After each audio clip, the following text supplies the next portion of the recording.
आइए, कल की क्लास में जो हमने चर्चा की थी वह ग्राम स्वशासन पर, यानी कि ग्राम पंचायत की जो है रूपरेखा पर हम लोगों ने बात की थी। और मुझे लगता है कि चूंकि 6 की ओल्ड एनसीईआरटी में भी बात हुई थी, तो यहाँ पर भी हमने बात की है, तो दोनों जो है एक जैसी चीजें रही होंगी, तो क्लियर है। सूरज, आप कोई प्रश्न भेज रहे हैं मुझको? जी सर, वो सामुदायिक विकास कार्यक्रम से क्वेश्चन है सर। सामुदायिक विकास कार्यक्रम का उद्देश्य क्या है? शैक्षणिक सुविधाएं उपलब्ध कराना, योजनाएं बनाने में गांवों की सहायता करना, जीवन स्तर को बेहतर बनाना। तो इसमें जो है डी ऑप्शन जाएगा। सर, राजनीतिक प्रशिक्षण और जीवन स्तर को बेहतर बनाना भी तो आ सकता राजनीतिक है। प्रशिक्षण सामुदायिक विकास कार्यक्रम के जो है आपको लग सकता है कि ऐसा हो रहा है, लेकिन उसके जो मूल उद्देश्य में तो नहीं था। शैक्षणिक सुविधाएं उपलब्ध कराना भी जो है इसके मूल उद्देश्य में नहीं था।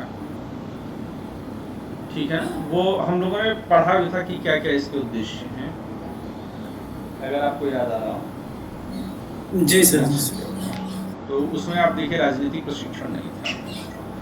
ये लोग कहते हैं कि स्थानीय स्वशासन जो है वह राजनीतिक प्रशिक्षण भी देता है, परंतु मुझे लगता है कि हम लोगों को इस तरह से इसे लेना भी नहीं चाहिए, लेकिन अगर कोई इस तरह से समझ रहा है तो बात अलग है।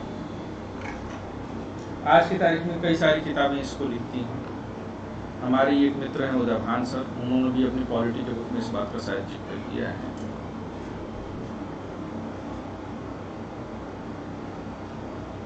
और कोई बुक पूछ रहा हूँ, कोई सवाल नहीं ना?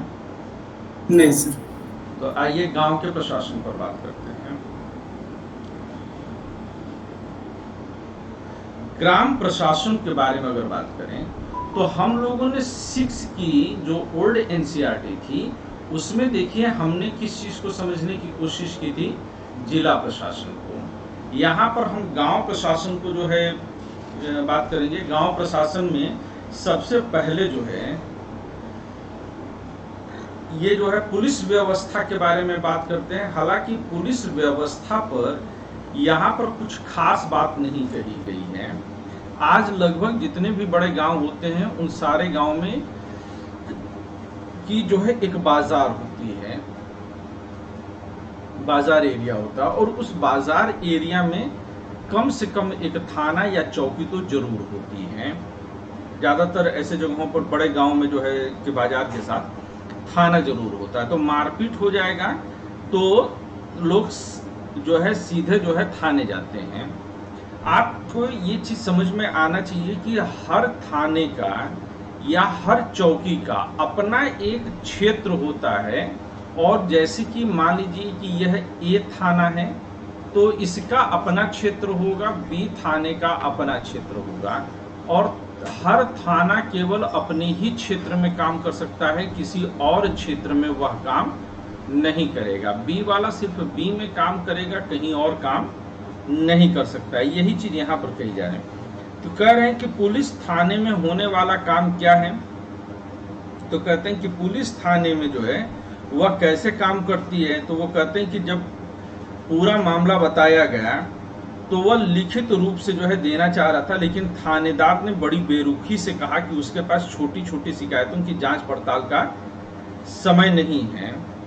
मोहन जी ने अपने जो है घाव दिखाए, लेकिन थानेदार पर उसका भी असर नहीं हुआ। यानी कि ज्यादातर अगर आप देखेंगे तो जो पुलिस का अप्रोच होता है वह पुलिस का अप्रोच ऐसा होता है कि वह, या पुलिस का रवैया जो होता है ऐसा होता है कि वह केस दर्ज नहीं करना चाहती। अब पुलिस केस क्यों नहीं दर्ज करना चाहती है, इस पर भी हम लोगों को थोड़ा सा बात करना चाहिए।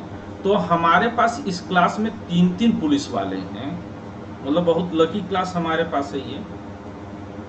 तो हमारे पास 3 पुलिस वाले कौन कौन हैं? अच्छा, अनुज अभी डिस्कनेक्टेड हैं, तो हमारे पास लेकिन फिर भी 2 पुलिस वाले हैं। एक पुलिस वाला है, एक पुलिस वाली है। तो क्या आप दोनों लोग इस मामले में हम लोग की सहायता करेंगे कि पुलिस वाले जो है केस क्यों नहीं दर्ज करना चाहते? महेश, इस समय आपकी नियुक्ति कहां पर है?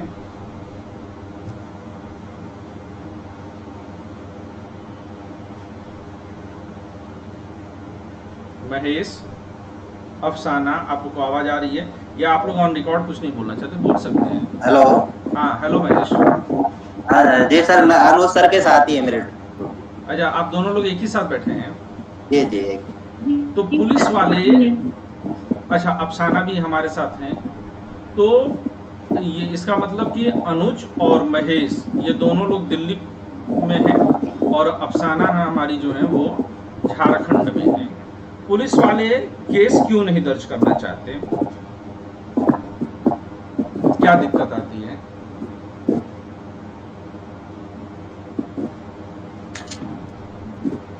ये सवाल बन सकता है।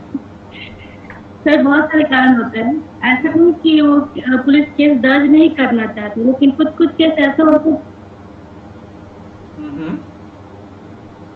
हेलो, आवाज जा रही है सर मेरी? हाँ हाँ बिल्कुल बिल्कुल।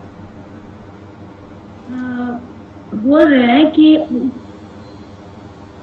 ऐसा नहीं है कि पुलिस वाला केस दर्ज करना नहीं चाहते, अगर हाँ रेयर में कभी ऐसा होता है, लगभग केस जो घरेलू टाइप का होता है या फिर मतलब जो छोटा छोटा होता है जिसको ऐसे ही सुलझाया जा सकता है, मैनेज किया जा सकता है, उसमें केस दर्ज करके, क्योंकि जानते हैं पुलिस की केस दर्ज करने से थोड़ा सा प्रॉब्लम होता है जो पब्लिक को भी, खास करके जो केस जो पीड़िता होती है या होता है, क्योंकि उनके पास कभी वो फाइनेंशियली वीक होते हैं, ये बहुत तरह का कारण होता है सर, तो उन पे ज्यादा प्रेशर ना पड़े, और कोर्ट का होता है कि लंबा चक्कर होता है, तो उसमें वो फंस के ना रह जाए और जल्दी ही उसका जो प्रॉब्लम है उसका सोल्यूशन निकाला जाए, इसलिए वो लोग केस दर्ज करने के बजाय अपने स्तर से उसको सॉर्ट आउट करते हैं।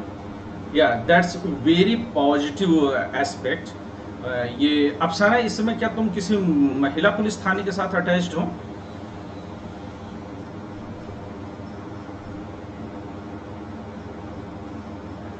नहीं सर, महिला पुलिस के साथ तो नहीं, लेकिन एक थाना में है, विष्णुपद थाना यहाँ पे है, तो यहाँ अक्सर आए दिन ऐसा केस आते ही रहता है, घरेलू हिंसा से रिलेटेड या फिर छेड़खानी से रिलेटेड, बहुत तरह से, बहुत अलग अलग किस्म के केस, तो उसमें पता चल जाता है कि जरूरी है या नहीं उसमें FIR दर्ज करना। FIR से बहुत प्रॉब्लम होता है बहुत लोग को, खास करके जो स्टूडेंट्स होते हैं या फिर ऐसे इंसान जो बहुत कम वेतन या बहुत कम पैसे में अपना गुजर चला रहे हैं, ऐसा लगता है। बहुत अच्छा जवाब है अफसाना, बहुत अच्छा जवाब। तुमने जितना पॉजिटिवली जो है इस चीज़ को उठाया है, तो ये बहुत अच्छा हम लोग जो है, मतलब मुझे लगा कि तुमने इस चीज़ को जो है, मतलब कई बार ये हो सकता है कि हम फ्रस्ट्रेट हों कि पुलिस जो है वह केस क्यों नहीं दर्ज करे, हालांकि इतना ईमानदारी भी नहीं है कि पुलिस जो है सारे जो है, हम लोग जानते हैं कि रेप के केसेस में, मर्डर के केसेस में भी कई बार पुलिस यहाँ तक कि रेप के केसेस में कई बार पुलिस जो है मुकदमा दर्ज नहीं करती है, तो ये एक अच्छा एस्पेक्ट है। मेरी मदद इस मामले में महेश और अनुज भी कुछ करेंगे, सभी को फायदा होगा सुन करके। आपके क्या जो है व्यू हैं, क्योंकि ये एग्जामिनेशन के लिहाज से जरूरी है। हाँ जैन सर, मैं बताना चाहूँगा, जैसे कि FIR को होता है, FIR अगर फर्स्ट टाइम में ही, वैसे तो फर्स्ट टाइम रिपोर्ट होती है, लेकिन अगर पहले ही किसी को ऑनलाइन FIR दर्ज कर ली जाए तो उसमें मेन तो यह है कि उसके बाद समझौते का कोई ऑप्शन नहीं रहता है, दो पक्षों के बीच समझौता कराने का कोई ऑप्शन नहीं बचता है, क्योंकि मामला हायर अथॉरिटी को पहुंच जाता है ऑनलाइन होने के बाद। और इसके बाद जो अपना SHO होता है थाने का, उसकी भी पावर से निकल जाता है, फिर कप्तान साहब के पावर में आ जाता है जो, तो उनके हवाले से अगर कोई लिखित में आदेश ना हो, उसके बाद तक कार्रवाई की उस पर कोई कार्रवाई ना की जाए, तो उसमें सर अपने जो थाने के अधिकारी होते हैं और जो सभी वहाँ पे थाने के कर्मचारी, अधिकारी और जितने भी स्टाफ होता है, उन सबके लेवल पे एक धब्बे का वो आता है कि आपके थाने में इतनी FIR दर्ज होती है, तो उसका मतलब आपका प्रशासन या आपका थाना या आपका जो यहाँ का थाना अध्यक्ष है वो सही से काम नहीं करता, यानी आपके एरिया में बहुत सारे क्राइम यानी डेली होते रहते हैं, इसका मतलब। तो कुछ इस दायरे को भी ध्यान में रखते हुए कि कम से कम FIR दर्ज हो तो कम से कम रिकॉर्ड क्राइम में दिखाया जाए ऊपर। That's a good point. Anuj. Mahesh, आप भी कुछ कहना चाहोगे इस मुद्दे पर? सामाजिक मुद्दों पर आप बहुत लिखते हो महेश। हाँ सर, अनुज सर ने बताया वही है सर, मेरा भी जो है। हाँ, मतलब अनुज सर से जो है हमारी जगह तो दैट्स ओके। तो मतलब कि 2-3 जो है इसके एस्पेक्ट्स हैं। अनुज जब बता रहे थे तो उसमें भी 2 तरह की चीज़ें होती हैं। एक तो जो ये कहना चाह रहे हैं उसमें कॉग्निजेबल ऑफेंस और नॉन कॉग्निजेबल ऑफेंस का भी जो है एक इशू होता है। तो शमनीय अपराध और अशमनीय अपराध का जो है एक केस बनता है, वो मैं आगे चल करके क्लास में आप लोगों को बताऊंगा जरूर। कुछ अपराध ऐसे होते हैं या कुछ केसेस ऐसे होते हैं जिनमें कि दोनों पक्ष अगर आपस में समझौता कर लें तो उस तरह के मुकदमे समाप्त किए जा सकते हैं। और इसमें कई बार थाने और कई बार कोतवालियों को जो है शक्ति दी जाती है। ये खास तौर से छोटे अपराध होते हैं जिनमें सजा 2-3 साल तक की होती है, उनमें ये बात होती है। और एक होते हैं नॉन कॉग्निजेबल ऑफेंस। ये ऐसे ऑफेंसेस होते हैं कि जिनमें कि अगर दोनों पक्ष, जैसे कि अगर कि मर्डर का हो या रेप का हो, तो इसमें आप चाह करके भी, अगर मुकदमा दर्ज कराने वाला या FIR दर्ज कराने वाला चाह करके भी अपनी FIR को वापस नहीं ले सकता है जब तक कि कोर्ट इसकी इजाजत ना दे दे। तो ये काफी इंपॉर्टेंट है। तो जिस बारे में जो है अनुज शुरू में बोल रहे थे वो शमनीय अपराधों की श्रेणी में आता है कि जहां पर समझौते हो सकते हैं, लेकिन ऑनलाइन जो FIR दर्ज होती हैं उनमें चूंकि उनकी रिपोर्टिंग जो होती है वो सेंट्रलाइज्ड हो जाती है। तो फिर जाहिर सी बात है कि सेंट्रलाइज्ड होने पर उसकी जो है रिपोर्ट उच्च अधिकारियों को सबमिट करनी होती है, इसलिए उनमें समझौते का अधिकार भी उच्च अधिकारियों के पास चला जाता है। दूसरा जो है ये इसका अफसाना का भी बहुत सही है कि एक पुलिस का मानवीय चेहरा अफसाना सामने लाती है। आप लोग इसको हमेशा याद रखिएगा। अफसाना ने बहुत अच्छी बात बताई कि हमारे यहाँ निरक्षरता, विधिक साक्षरता और गरीबी इतनी अधिक है कि मान लीजिए कि कोई मैं एक केस के बारे में मैं आप लोग को बताता हूँ, उससे आप लोगों को काफ़ी अच्छा अंदाजा लगेगा कि अफसाना जो कहना चाह रही हैं वो कैसे हुआ है। वंस अपॉन अ टाइम, एक बहुत समय पहले की बात है, मैं उन दिनों काम कर रहा था गोरखपुर में। ये उत्तर प्रदेश का एक जिला है, बड़ा जिला है। हमारे वर्तमान मुख्यमंत्री योगी आदित्यनाथ जो हैं वहीं से आते हैं। तब वो मुख्यमंत्री नहीं हुआ करते थे, वहाँ के सांसद हुआ करते थे। और वहाँ से मैं होम टाउन इंटरसिटी एक्सप्रेस पकड़ करके मैं वापस आ रहा था। अर्ली मॉर्निंग की ट्रेन होती थी और जब लगभग हाफ डिस्टेंस कवर कर ली तो अचानक से ये देखा कि एक वीरांगना जो है वो काफ़ी धूप धपाक मार रही है, एक जो है 40 से 50 के बीच में अधेड़ को, और उनकी खुद की उम्र 20-21 साल की रही होगी। तो उनका वो रूप स्वरूप देख करके मैं अपनी एक बुक लेकर के आदतन बैठा हुआ था, मैं पढ़ रहा था। तो मुझे लगा कि चलो ठीक है, हो रहा है, लोग निपट लेंगे। लेकिन और उसी बीच में जो रेलवे पुलिस होती है वो भी वहाँ पर आ गई। रेलवे पुलिस ने जो ट्रेन में सफ़र करती है सबकी सुरक्षा के लिए, तो वो भी जो है उसके साथ जो है ट्रैवल कर रही थी। तो उन लोगों ने आकर के उसको पकड़ लिया और पता चला कि वो लड़की के साथ छेड़खानी कर रहा था। लड़की ठीक ठाक फैमिली से रही होगी, हम लोग ये अंदाजा, ठीक ठाक फैमिली का मतलब मेरा कि आर्थिक दशा उस फैमिली की ठीक रही होगी।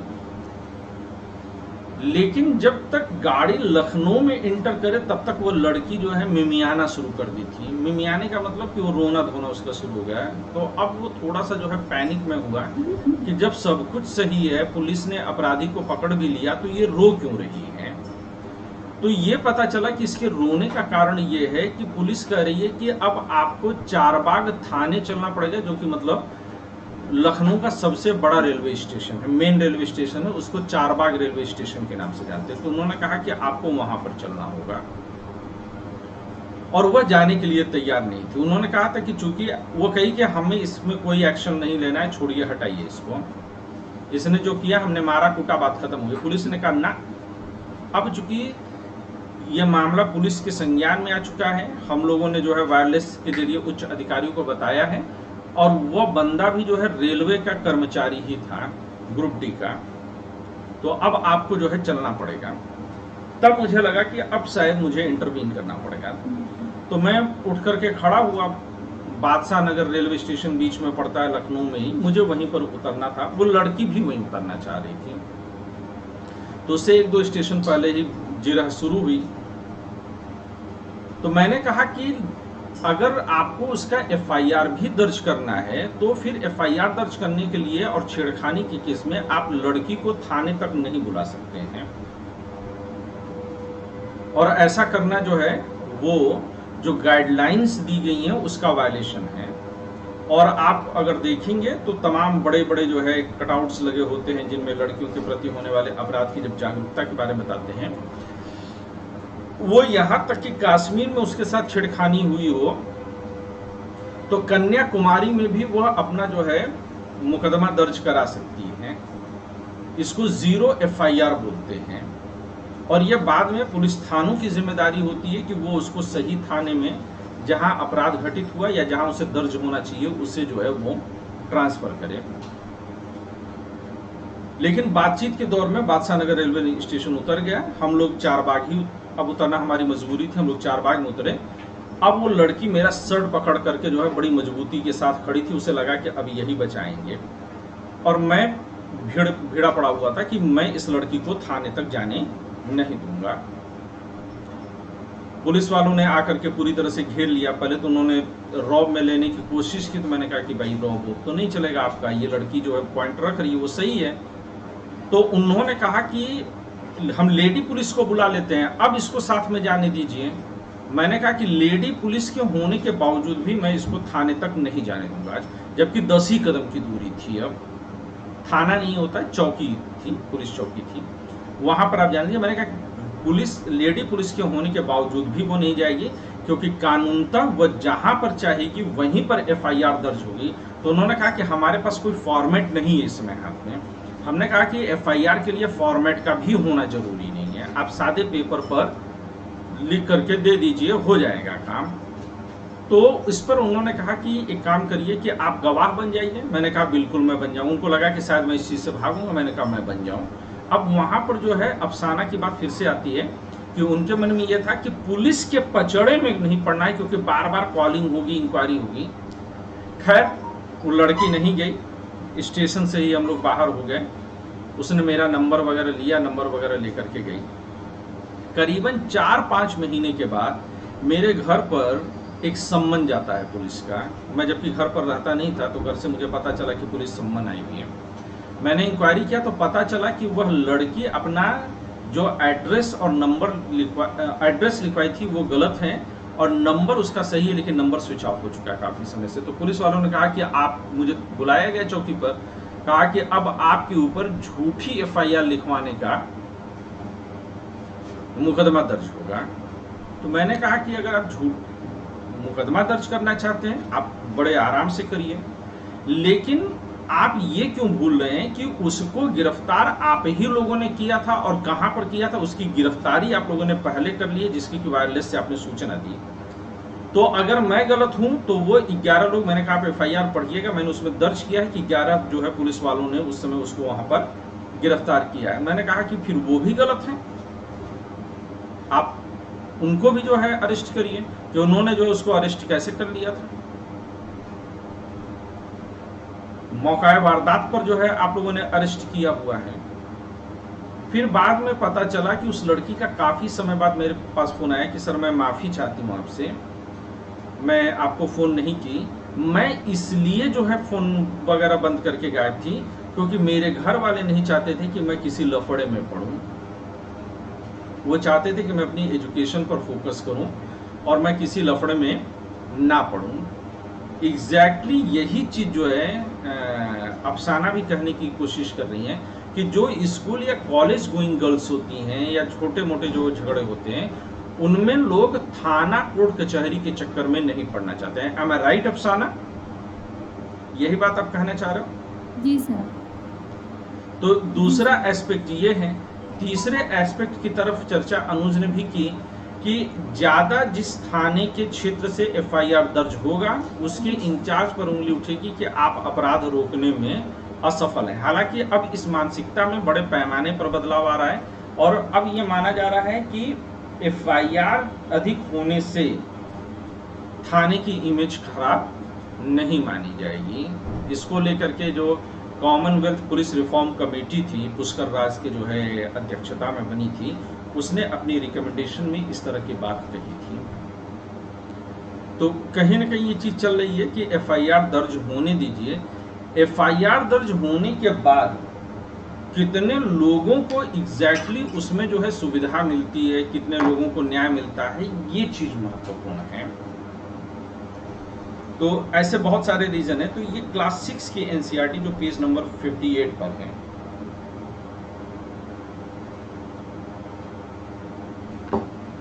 आप लोगों को कभी पुलिस रिफॉर्म्स पर लिखने को आए तो आप लोग को लिखना चाहिए ये बात। हाँ सूरज सर, अगर जो छोटे मोटे मामले जिनके बारे में अफसाना जी बता रही थी, तो क्या उसके लिए हम कुछ ऐसा उपाय नहीं कर सकते कि जिसमें उसको रिकॉर्ड में भी रखें और बाकायदा एनसीआरबी के पास वो डाटा जाए कि पुलिस ने अपने स्तर से ये मैनेज किया था, परफेक्टली मैनेज किया और ये क्राइम या फिर इस तरह का क्राइम हुआ था, ताकि डाटा तो हमारे पास रहे। एक्चुअली में सूरज प्राकृतिक न्याय की अवधारणा आपके देश में लागू होती है। सर मैं बताऊं सर थोड़ा। सर कुछ भी हो, चाहे छोटा झगड़ा हो चाहे बड़ा हो, उसका एक जो ज्ञापन दिया जाता है, एक एप्लीकेशन दी जाती है लिख एफआईआर के तौर पे, तो उसका भी रिकॉर्ड रहता है। उसको रिकॉर्ड को आप कभी भी निकलवा सकते हो अपने। उस पर अगर आप एक्शन नहीं चाहोगे, के पास उसका डाटा जाता है क्या? नहीं, उसी थाने में उसका रिकॉर्ड रहता है और ऊपर उसके रिपोर्ट भेज जाती है कि इनका समझौता करा दिया गया है और अब आपस में इनके पास कोई झगड़ा नहीं है। इन दोनों को समझा बुझाकर और प्रधान के या गांव के चालू डायरी का सिस्टम है। नहीं अनुज, वो आप एक्चुअली दूसरा है। कई जगहों पर पुलिस ऑफिशियली कोई कंप्लेंट नहीं लेती है। कई बार जहां पर लोगों को बैठा करके बुला करके बात करके खत्म कर दी जाती, कंप्लेन ही नहीं ली जाती है। ये उसके बारे में बात कर रहे हैं। जैसा अगर ये भी कोई भी तरह का मामला हो, क्या वो एनसीआरबी के पास जा रहा है उसका डाटा या नहीं? मेरे लिए ये अगर थाने में दर्ज हुआ है ऑफिशियली तो वो फिर जाएगा। चालू डायरी जो जिसको कहते हैं सर पुलिस सिस्टम में, तो उसमें जो मामला जाता है, तो उसमें जो होता है, तो क्या उसको भी एनसीआरबी के पास रिकॉर्ड में भेजा जाता है? अब ये बात तो अनुज और अफसाना ही बता सकते, मेरे हिसाब से जाती है। इनका कहना है कि क्या इस तरह के केसेस जो कि छोटे केसेस होते हैं, चालू डायरी में दर्ज होते हैं, क्या ये नेशनल क्राइम रिकॉर्ड ब्यूरो के पास जाते हैं? अफसाना और अनुज नहीं सर, ऐसा नहीं होता है, इतना ऊपर नहीं जाता है, कोई छोटे नहीं जाता। तो हो सकता है तो कैसे पता चल पाएगा कि जो फैमिली वायलेंस वगैरह, अफसाना कुछ बता रही है। हम बोल सकते हैं सर? हाँ बोलिए अफसाना। हेलो, हाँ अफसाना बोलिए। हाँ, वो सूरज जी बोल रहे हैं कि उसका सूचना एनसीआर में जाता है या नहीं जाता है। तो वो एनसीआर के पास नहीं जाता है, लेकिन उसका जो रिकॉर्ड है वो यहाँ का दैनिक डायरी लिखा है सर, डेली डायरी। तो उसमें उसका रिकॉर्ड रहता है थाना का, हर थाना का एक डेली रिकॉर्ड लिखाता है, तो उसमें उसका रहता है। और उसके कॉपी तो मैं भी बोला सर, चालू डायरी कहें या दैनिक डायरी कहें, लेकिन सर उसका अगर जब तक रिपोर्टिंग नहीं होता है एनसीआरबी में, तो सर कैसे पता चलेगा कि, क्योंकि ये जो छोटे मामले होते हैं आमतौर पे घरेलू हिंसा से संबंधित होते हैं, महिला से संबंधित होते हैं जो छोटे मोटे मामले अधिकतर, और फिर ये छोटे मोटे मामले इस तरह के भी होते हैं जो क्लास के आधार पे टारगेट किए जाते हैं लोगों को, जैसे SC ST वगैरह को, क्योंकि कई बार होता है कि SC ST एक्ट का यूज नहीं करती है पुलिस छोटे मोटे मामलों में, या फिर ऐसे भी जहां नहीं भी करना चाहिए, वो तो सही है कि नहीं किया जाता, लेकिन सर ऐसे आंकड़ों को अगर नहीं भेजा जाता है तो कैसे पता चलेगा कि हमारे देश में अभी सामाजिक स्थिति क्या है? अफसाना कुछ कहना चाह रही हैं?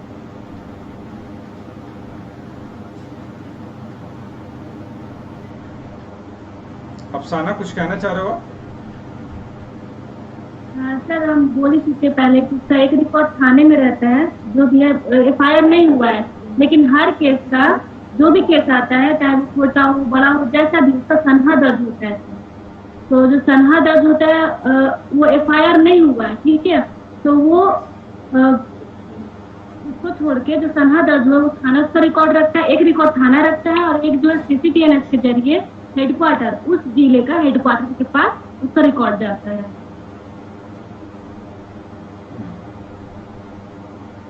ना तो शायद इंटरमीडिएट है ना सर, केस और नहीं केस होने के बीच का होता है। मैं इस चीज को जो है थोड़ा सा क्लेरिफाई करता हूँ, मुझे लगता है कि नाउ आई शुड इंटरवीन।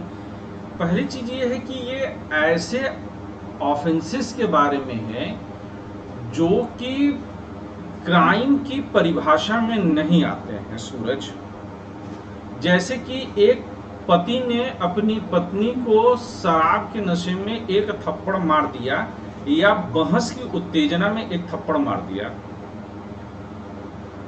अब अगर हम बिल्कुल स्ट्रिक्ट सेंस में बात करें, बिल्कुल कॉपी कैट के बारे में बात करें, तो डेफिनेटली ये डोमेस्टिक वायलेंस का केस बनता है।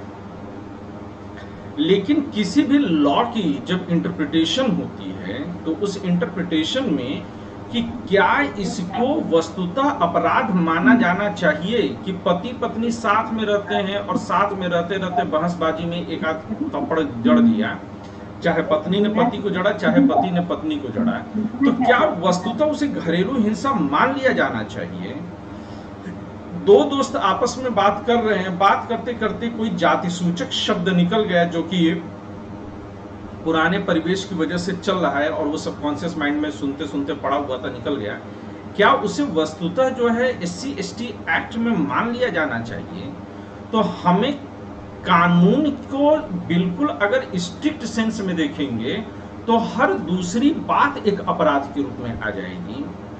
तो थाने पर भी इस बात को, थानों को यह अधिकार होता है कि वह यह देखे कि अगर विवाद की स्थिति में समझौता हो सकता है तो समझौता फिर अपराध नहीं हुआ, क्योंकि अगर घरेलू हिंसा है और SC/ST एक्ट है और वहां पर समझौते की कोई गुंजाइश नहीं होती, क्योंकि ये अशमनीय नॉन कॉग्निजेबल ऑफेंस के जो है श्रेणी में आएंगे।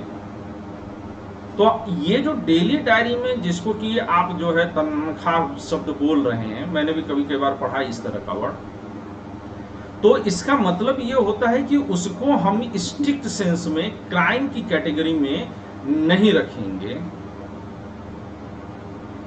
और हमारा उद्देश्य थानों का क्या होना चाहिए या पूरी जुडिशियल सिस्टम का उद्देश्य क्या है कि अपराध के आंकड़े गिने या समाज को रहने लायक बनाए। अगर हर केस का फैसला हम थाने से या चौकी से कराने लगे तो जाहिर सी बात है कि सामाजिक दायरा बहुत सिमट जाएगा। और तीसरी बात, प्राकृतिक न्याय नेचुरल जस्टिस का सिद्धांत ये कहता है कि अगर केस दर्ज है तो दोनों पक्षों को सुनवाई का, अगर उसको आपने क्राइम माना है तो फिर जाहिर सी बात है कि जस्टिस जुडिशियल सिस्टम आना चाहिए। और जुडिशियल सिस्टम ये कहता है कि फिर ऐसे मुकदमों में दोनों पक्षों को सुनवाई का पर्याप्त अवसर दिया जाना चाहिए। अफसाना उसी बात को कह रही है कि फिर इसमें ये काफी लेंदी प्रोसेस होता है जिसमें समय और धन की दोनों की पर्याप्त मात्रा में बर्बादी होगी। क्या हम ऐसे इतना जो है लग्जरी अफोर्ड कर सकते हैं? जुडिशरी भी या जस्टिस भी आज की सोसाइटी में more than 50% of the population के लिए एक लग्जरी है। तो क्या छोटे छोटे केसेस को हम थानों के जरिए या रिकॉर्ड्स के जरिए हम निपटाने की कोशिश कर सकते हैं? क्राइम वह तभी बनेगा जब उसे क्राइम के रूप में परिभाषित कर दिया जाएगा। यहां पर कहा गया कि सामने वाले ने आरोप लगाया, हो सकता है कि मैं आरोप लगा रहा हूं, लेकिन मैं अपनी ही बात को ढंग से नहीं समझ रहा हूं। जब बीच में समझौता होता है, पुलिस वाले बीच में बैठते हैं, दोनों पक्ष एक दूसरे की बात करते हैं, तो लगता है कि अरे नहीं यार, चलो ये बात इस तरह से नहीं होनी चाहिए थी। तो वो एक तरह से जो मध्यस्थता का जो अधिकार है या मध्यस्थता जो होती है वह हमारी अपनी मानसिकता में परिवर्तन कर देती है। तो वो स्ट्रिक्ट सेंस में सर मेरा सवाल ये नहीं था सर, ये तो सही है, इस तरीके का होना चाहिए, लेकिन मेरा साथ में ये था कि इसको एनसीआरबी के पास आना चाहिए रिकॉर्ड एनसीआरबी के में। पास तभी होना चाहिए कि जब वह क्राइम के रूप में डिफाइन किया गया हो, और अगर क्राइम के रूप में डिफाइन किया गया है तो फिर वह जुडिशरी के पास जाएगा ही जाएगा सूरज। इफ अगर एक क्राइम हुआ है, एक अपराध हुआ है, तो उस अपराध के चरण क्या क्या हैं इसको कायदे से समझिए। अपराध अगर घटित हुआ है और यह माना गया है कि अपराध घटित हुआ है, तो सबसे पहले उसकी एफआईआर होनी चाहिए। एफआईआर के बाद उसकी विवेचना होनी चाहिए, और विवेचना के पास उसे न्याय के लिए भेजा जाना चाहिए। क्योंकि अगर आपने क्राइम के रूप में उसको एक्सेप्ट कर लिया और उसको न्यायपालिका के पास नहीं भेजा, तब क्या हुआ? सर लेकिन इसमें एक कमी, मैं एक बार सर पढ़ रहा था संपादकीय में, उसमें था कि भारत में जो रेप केसेज हैं, खास करके ये जो अपने करीबी लोग, जो मतलब लड़की के जानने पहचानने वाले लोग हों, करीबी लोग हों, ये अधिकतर मामले में ऐसा करते हैं, ऐसा मामला मिलता है। और उसमें एक मतलब फिगर ड्रा करने का कोशिश किया गया था कि लगभग 95% केसेज जो ऐसे होते हैं वो पुलिस या तो लेती नहीं है या तो इसको किसी तरह दबा दिया जाता है, और जो केसेज आ रहे हैं उसमें से अधिकतर केस रिलेटिव्स या करीबी लोग से मिले। तो सर अगर इन चीज़ों की रिपोर्टिंग नहीं, ये एक्चुअली में इस तरह के जब लेख लिखे जाते हैं तो वह लेख किसी के एक पक्षीय विचार होते हैं। इसका उल्टा भी एक सच बता रहा हूँ। भारत के भूतपूर्व सीजेआई ने एक समय ये कहा था कि घरेलू हिंसा के तौर पर दर्ज होने वाले केसों में 95% केस झूठे हैं।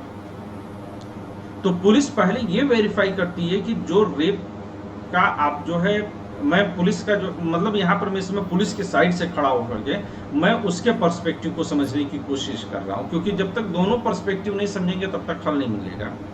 तो उसमें यह है कि क्या रेप के लगने वाले हर एक चार्ज उतने ही जेन्युइन हैं, और अगर हमने रेप का चार्ज ले लिया तो जाहिर सी बात है कि ऐसा व्यक्ति जो कि इनोसेंट होगा, अगर उसकी शुरुआती विवेचना में, शुरुआती बात में ही हमको ये समझ में आता है कि ये जो है दर्ज करने लायक मामला नहीं है, क्योंकि ये किसी और मोटिव के साथ आया है, तो जाहिर सी बात है कि पुलिस वहां पर हस्तक्षेप कर सकती है। हालांकि रेप जैसे केसेस में पुलिस के पास ये अधिकार नहीं रह जाता है। तो जहां पर रेप के केसेस दर्ज नहीं हो रहे वहां पर गलत हो रहा है, हमें ये भी मान लेना चाहिए। तो वही इसी बात का तो बेनिफिट उठाते हैं पुलिस वाले सब। नहीं, पुलिस वाले बोलना चाहते हैं। हाँ अफसाना, जैसे मेरे जहाँ तक हम जानते हैं कि अगर किसी भी केस का एफआईआर हो चुका है, ठीक है, एफआईआर होने के बाद भी वो क्रिमिनल नहीं कहलाता जब तक उसका चार्जशीट ना हो। अगर चार्जशीट उसका हो गया है तो ही उसका रिकॉर्ड एनसीआरबी में जाएगा। एग्जैक्टली यही बात मैं भी कह रहा हूँ कि अगर क्राइम है तो फिर वह चार्जेस, पहले एफआईआर होगी, फिर विवेचना होगी, चार्जशीट होगी, और चार्जशीट का मतलब कि जुडिशरी के पास चला गया, यही ना? चार्जशीट हुआ तो वो एनसीआरबी में जाएगा, चार्जशीट नहीं हुआ अगर उसका, वो एनसीआरबी में नहीं जाएगा उसका रिकॉर्ड। या एग्जैक्टली, थैंक यू अफसाना मेरी बात को जो है सपोर्ट करने के लिए। तो सूरज, जो आपका सवाल ये था कि वो एनसीआरबी के पास जाना चाहिए, तो वो इसलिए नहीं जा रहा क्योंकि उसको क्राइम नहीं माना गया है अब तक। अब जब सर तो मतलब इस तरह का सिस्टम तो लाया जाना चाहिए सर, ताकि मतलब तो फिर जो क्राइम नहीं है उसे भी आप क्राइम के तौर पर दर्ज करा देंगे। आप दूसरे पहलू को भी देखिए ना। नहीं, कोई जरूरी नहीं सर कि उसको क्राइम के तौर पे दिखाएं, उसे फिर किस तौर पर? चूंकि हमको नीतियां बनानी है सर। ब्यूरो नाम क्या है? National crime record bureau. आज इन्फॉर्मेशन जानना चाहते हैं, एज ए इन्फॉर्मेशन, अगर मतलब ये जानना चाहते हैं कि सिर्फ इन्फॉर्म कर रखना चाहते हैं इन्फॉर्मेशन अपने पास कि वो उसका रिकॉर्ड एक क्रिमिनल में है या फिर वो किसी तरह से कभी कोई गलती किया है, पुलिस रिकॉर्ड उसका है या नहीं है, तो उसका रिकॉर्ड थाना में मिल जाएगा। उसके लिए एनसीआरबी में जाने की जरूरत नहीं है। एनसीआरबी मतलब क्राइम अगर कर दिया, हर चीज क्राइम में नहीं आता है। बहुत कुछ सिर्फ गलती होता है, छोटा मोटा जो हो गया सुधार भी सकता है, वो आपको पुलिस रिकॉर्ड में थाना मिल जाएगा। लेकिन एनसीआरबी मतलब बहुत बड़ा क्राइम जो उसको नहीं करना चाहिए था, कभी नहीं, और जिसमें इंटेंशन शामिल हो, जिसमें कॉन्स्पिरेसी शामिल हो, जिसमें इंटेंशन शामिल हो, जिसमें मेन सीरिया शामिल हो, तभी वह क्राइम होता है। तो इसके लिए आपको क्रिमिनोलॉजी थोड़ा सा पढ़ना पड़ेगा। किसी को जानबूझ के किसी मारने की कोशिश किया गया है, जानबूझ के किसी को जान से मारने की कोशिश किया गया है, तो वो एनसीआरबी में उसका रिकॉर्ड जाएगा। लेकिन अगर गलती से हाँ प्रूफ अगर हो गया, उसका चार्जशीट कट गया, प्रूफ हो गया कि हाँ वो जानबूझ के किसी इंसान को जान से मारने की कोशिश किया है, तो उसका रिकॉर्ड वो एनसीआरबी में जाएगा। लेकिन अगर ये प्रूफ नहीं हुआ है कि ये प्रूफ गलती से हुआ, सिर्फ गलती से लग गया, तो उसको अपने स्तर से निपटाने की कोशिश किया जाएगा कि ये गलती था, ये जानबूझ के उसको उद्देश्य ऐसा कुछ नहीं था, तो उसको फिर क्यों एनसीआरबी में भेजेगा, क्यों उसको चार्जशीट करेगा। एग्जैक्टली। सूरज, एक्चुअली में है क्या कि आप आज जो है हम सबको ये महसूस हम लोग कर सकते हैं कि आप किसी भी सूरत में पुलिस वालों को अपराधी ठहराना ही चाह रहे हैं। मैं नीतियों के स्तर पे हूँ सर, मैं नीति के हिसाब से सोच रहा हूँ पुलिस को। ये बहस बहुत लंबी हुई है। अफसाना ने जो जवाब दिया है वो जवाब आपका जो मूल प्रश्न था उसको सेटिस्फाई करता है, ठीक है ना। अब उसके आगे यार इतनी बहस करने के लिए तो हम लोगों को अफसाना को अलग से फीस देनी पड़ेगी। नहीं सर, तो जरूरत नहीं है। मतलब हम जितना जानते हैं हम जरूर उसके बारे में डिस्कस करना चाहेंगे। हम चाहेंगे कि बहुत क्लियर आइडिया आपने दिया, बहुत क्लियर आइडिया दिया। जिस बात को मैं लेमैन के लैंग्वेज में कहने की कोशिश कर रहा था उसे आपने और ज्यादा क्लियरिटी दिया है और बहुत सारे इंसाइट्स भी दिए हैं। तो रियली शुक्रिया अफसाना, बहुत अच्छे से आपने जो है पॉइंट्स को क्लियर किया है। सूरज, अब मान लिया जाए कि बहस यहीं पर खत्म हो गई है, आगे पढ़ा जाए। जी सर, जी सर। अदरवाइज पुलिस को कटघरे में खड़ा करने के लिए हम कोई और क्लास ले सकते हैं, ठीक है। मैं शुरू से ही पुलिस को कटघरे में नहीं रख रहा सर। नहीं, मैं बता रहा हूँ उस दिन अफसाना, महेश और अनुज को क्लास में नहीं बुलाया जाएगा। उस दिन हम लोग जी भर करके पुलिस को कहेंगे, उसकी रिकॉर्डिंग भी नहीं करेंगे। थोड़ा समझा करो यार, प्रैक्टिकल 3-3 पुलिस वालों के रहते हुए तुम जो पुलिस को कटघरे में खड़ा कर रहे हो। किसी दिन इन्होंने पुलिस को कटघरे में नहीं खड़ा कर, किसी दिन इन्होंने कटघरे में खड़ा करने की सोच ली ना तो बड़ा मुश्किल पड़ जाएगा। कुछ नहीं कर पाएंगे। आज का एक लेटेस्ट केस था, अगर आप चाहे तुम सुना सकते हैं। टाइम हो तो, नहीं तो फिर कोई दिक्कत नहीं है सर। हाँ, नहीं, फिर कभी बात होगी, ठीक है। अब इस पॉइंट को खत्म करते हैं। तो लेकिन अब यहाँ पर आते हैं। मोहन बाहर गया, पड़ोसियों को बुलाया, पड़ोसी ने थानेदार को समझाया कि मोहन को अब अगर वे न बचाते तो बहुत गंभीर चोट होती, यानी कि थोड़ा सा सामाजिक दबाव भी पड़ा। तो अब क्या है कि ये नहीं मानने को तैयार है कि थानेदार जो है एक झटके में मान लिया, बल्कि थानेदार के ऊपर दबाव पड़ा और थानेदार ने वादा किया कि पहले क्या किया कि इनकी शिकायत लिया, ठीक है, और शिकायत के बाद हवलदार को भेजा और हवलदार जाकर के जो है क्या करेगा, जांच पड़ताल करेगा, ठीक है। तो एक तरह से उस शिकायत को वेरीफाई करने का काम जो है यहाँ पर जो है किया गया है, वेरीफाई करने का काम कर रहे हैं। अब इसके बाद इसको ये यहीं पर रोक देते हैं, यहां से ज्यादा इस केस में वो नहीं गए हैं, ठीक है। नंबर 2 पर जो है आप जाएंगे तो वह है राजस्व विभाग का काम।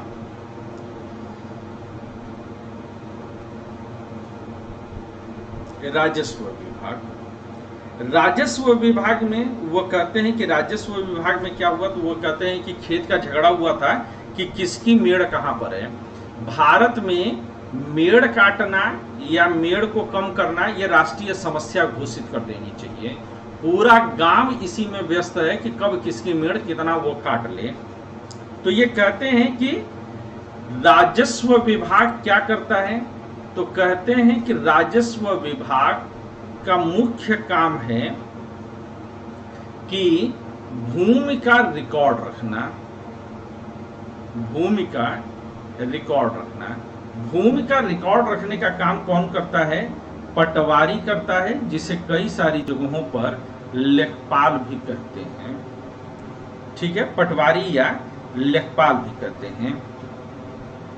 कहीं कहीं पर कर्मचारी भी कहते हैं, तो कहीं पर ग्रामीण अधिकारी, तो कहीं पर इसे कानूनगो भी कहते हैं, कानूनगो। ठीक है, तो ये अलग अलग नाम से उसको जानते हैं। प्रत्येक पटवारी कुछ गांवों के लिए जिम्मेदार होता है, यानी कि एक पटवारी के अंडर में कई सारे गांव आते हैं, और आमतौर पर खेत नापने के लिए इनके पास कई तरह के जो है तरीके होते हैं। इनमें से एक तरीका ये होता है कि इनके पास लोहे की जंजीर होती है। आप लोगों ने वो जंजीर देखी होगी, लोहे की जंजीर होती है, इसको क्या बोलते हैं? जरीब बोलते हैं। ये फारसी शब्द है जिसका मतलब ही होता है पैमाना। तो जरीब होता है जिसके जरिए नापते हैं, और ये जो है ये होता है कि पटवारी जो है उसको नाप करके देखता है। पटवारी किसानों से, और इसका एक काम और क्या होता है? भूमि कर इकट्ठा करना। तो पटवारी एक तो जमीन का रिकॉर्ड नापेगा और दूसरा भूमि कर इकट्ठा करता है, और सरकार को अपने क्षेत्र में उगने वाली फसल की जानकारी देता है। यह काम जो है वह अपने रिकॉर्ड के आधार पर करता है। पेज नंबर 60 पर देखिए तो एक खसरा दिया हुआ है, इसको जो है आप गौर से पढ़िएगा, मैं इसको लेकर के नहीं चल रहा हूं। आप में से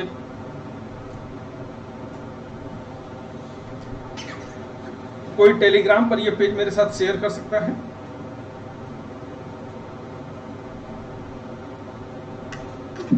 कौन सा सर पेज नंबर? जिसमें खसरा दिया हुआ है। अगर खसरा वाला पेज देखिएगा भी तो मुझे बहुत अधिक उस पर कहने की जरूरत नहीं है, आप आराम से इसको देखिए। इसमें क्या दिखाया हुआ है कि इसमें जो खेत का जो है नक्शा दिया हुआ है, ठीक है, और उस नक्शे में सारी जमीन का रिकॉर्ड होता है। अब इसमें क्या दिया हुआ है कि आप अगर देखिएगा तो इसे कई सारे खंड में बांटते हैं। ये एक यहाँ पर जो है मेरे पास आ गया है,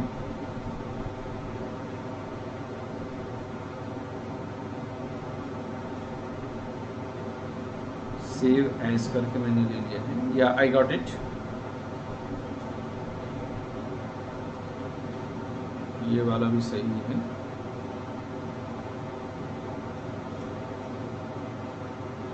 और अब आइए जरा मैं इसको कैसे इसमें शामिल किया जा सकता है। Let me try. इससे तो नहीं होगा। Presenting screen open picture mode. मैं देखता हूँ इसको कैसे कर सकते हैं।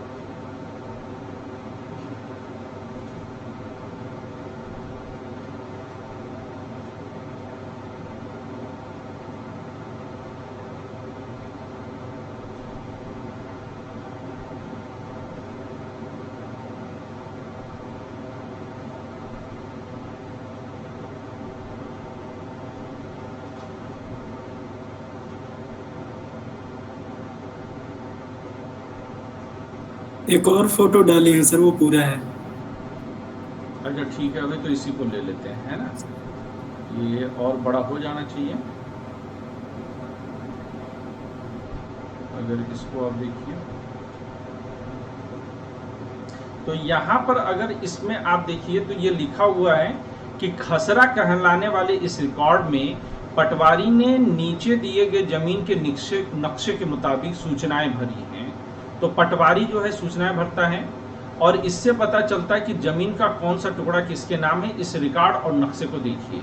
तो सबसे पहले रिकॉर्ड को देखिए, खसरा में कैसे कैसे चीजें दी जाती हैं। सबसे पहले क्रम संख्या दी जाती है, फिर क्षेत्रफल उसका कितना है वह हेक्टेयर में दिया जाता है, फिर जमीन यानी मालिक का नाम, पिता का नाम, पति का नाम और पता, फिर यदि बटाई पर है तो दूसरे किसान का नाम और बटाई का हिस्सा, तो अगर बटाई पर चल रहा है, हालांकि इस तरह का रिकॉर्ड रखा नहीं जाता है, इस साल जोती गई जमीन, फसल क्षेत्र, अन्य फसलें, जमीन प्रति सुविधाएं, तो इस तरह से जो है लिखी गई है। तो अब ये कहते हैं कि जो मोहन की जमीन है उसका रिकॉर्ड यहाँ पर देखिए। तो ये कहते हैं कि मोहन का जो है, पहले तो क्षेत्रफल दिया कि मोहन की जमीन कितनी है, क्या वह बटाई पर है, नहीं है, कौन सी फसल बोई गई है, सोयाबीन कितने क्षेत्रफल में बोई गई है, तो पूरे में ये बोई गई है, और प्रति जमीन नहीं छोड़ी गई है। कोई सुविधा क्या इसमें है कि कोई कुआं वगैरह है, तो कहते हैं कि नहीं, ऐसा नहीं है। फिर वहीं पर अगर आप रघु की जमीन को देखिए, तो रघु की जमीन जो है, रघुराम वल्द रतनलाल, गांव अमरापुरा, जमीन का मालिक, क्या बटाई पर है, नहीं, गेहूं कौन सी है, तो इतने में, कोई अन्य फसल इतने में बोई गई है, प्रति इतनी छोड़ दी गई है, तो क्या है, कुआं है जो चालू है, मतलब कुएं में पानी है अभी भी। और इसी तरह से जो मध्य प्रदेश सरकारी घास का मैदान है, ये पटवारी का काम है, कैसे जो है इसका रिकॉर्ड रखा गया है, तो ये पूरी की पूरी डिटेल इसमें भर देते हैं।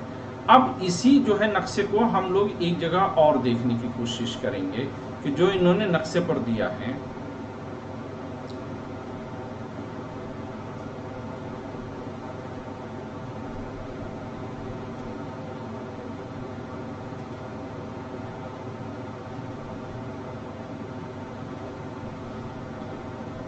मैं इस नक्शे को अब ले लेता हूं, दूसरे वाले को, और इसको समझिएगा आप लोग।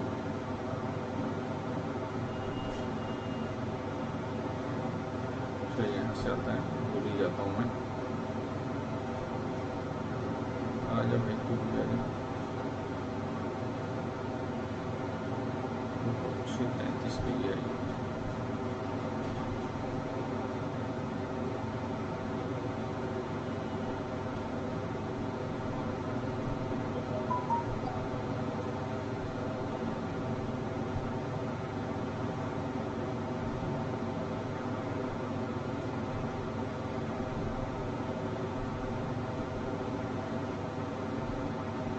तो अगर इस पर आप देखने की कोशिश करिए, तो यहाँ पर जो है वो दिखाया गया है कि यहाँ पर जमीन को किस तरह से नक्शे में शो किया जाएगा। तो ये देखिए, इसमें सबसे पहले डायरेक्शन बना दिया जाता है, उत्तर, दक्षिण, पूरब, पश्चिम, इस तरह से जो है डायरेक्शन बना दिया। और अब यहाँ पर जो है क्लैरिटी देने की कोशिश की है आपके गांव में। गांव अमरापुरा का पटवारी रिकॉर्ड है ये, और इसमें 1, 2, 3, 4, 5, 6 सब क्रम संख्या दिया हुआ है। इस क्रम संख्या के मायने क्या हैं? इस क्रम संख्या का मायने ये है कि जो ऊपर आपने रिकॉर्ड देखा था, ये यहां पर आपने रिकॉर्ड देख रखा है, आजा भाई, तो यहां पर आपने जो क्रम संख्या देख रखा है, वही क्रम संख्या अब आपको जो है यहां पर भी दिखाई देने लगेगी। इसी क्रम संख्या को अब ये यहां पर दिखाएंगे। तो हम लोगों ने देखा था कि किस तरह से ये जमीन है। फिर जमीन की चौहद्दी कहाँ पर, सारे जमीन बिल्कुल आयताकार कटे हों ये जरूरी नहीं है। यहाँ पर ये चिन्ह भी बना दिया जाता है कि सीमा कौन सा होगा, चारागाह को कैसे, जैसे यहाँ पर देखिए, तो नंबर 3 पर हम लोगों ने देखा था कि मध्य प्रदेश सरकार की जमीन है, तो उसमें चारागाह भी है, और इसमें जो है चालू कुआं भी है, तो ये कुआं बनी हुई है। ये इसके क्या किनारे से जो है पक्की सड़क लग रही है, तो पक्की सड़क का जो है निशान ये बना हुआ है, और कच्ची सड़क का निशान ये बना हुआ है। यानी कि ये जो 3 नंबर की जमीन है, ये पक्की सड़क को टच नहीं करती है, बल्कि पक्की सड़क को 7 नंबर करती है। इसमें पेड़ के भी होने का, तो पेड़ किस दिशा में है ये भी दिशा में जो है शो करता है, ठीक है ना। तो ये पूरा का पूरा रिकॉर्ड जो है इसमें मेंटेन होता है। तो कैसे आप जमीन को समझेंगे, ये आपको जो है समझ में आसानी से आ जाएगा। इसको मैं और एक्सप्लेन करूं फर्दर, या ये समझ में आ रही है? किसी को दिक्कत हो रहा है इस मैप को समझने में?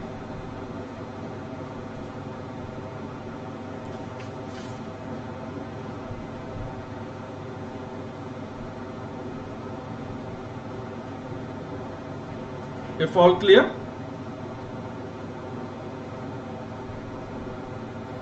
Yes. चलिए, तो फिर हम लोग आगे बढ़ते हैं। अब इसके बाद इसमें इससे अधिक मैं और फोकस नहीं करूंगा।